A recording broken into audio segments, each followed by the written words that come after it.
सत्याची बाजू मांडणारे हक्काचं न्यूज चॅनल। चाळीसगाव नागद रोडवरील मिरची बाजाराला भीषण आग, परिसरात भीतीचं वातावरण।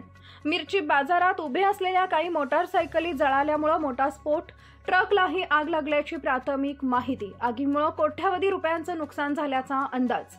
चाळीसगाव शहरातील नागद रोडवरील मिरची बाजाराला भीषण आग लागल्याची घटना घडली असून आगीचे मोठे लोळ उठत असल्यामुळे परिसरात प्रचंड घबराट निर्माण झाली आहे। मिरची बाजाराच्या शेजारी पेट्रोल पंप असल्याने संभाव्य धोका लक्षात घेता नागरिकांमध्ये भीतीचं वातावरण निर्माण झालंय।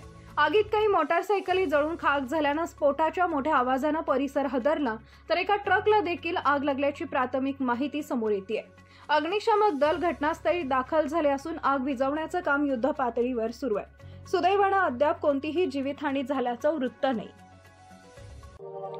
अशाच ताज्या बातम्या पाहण्यासाठी सह्याद्री न्यूजला लाईक करा, सबस्क्राइब करा आणि बेल आयकॉन प्रेस करा। धन्यवाद।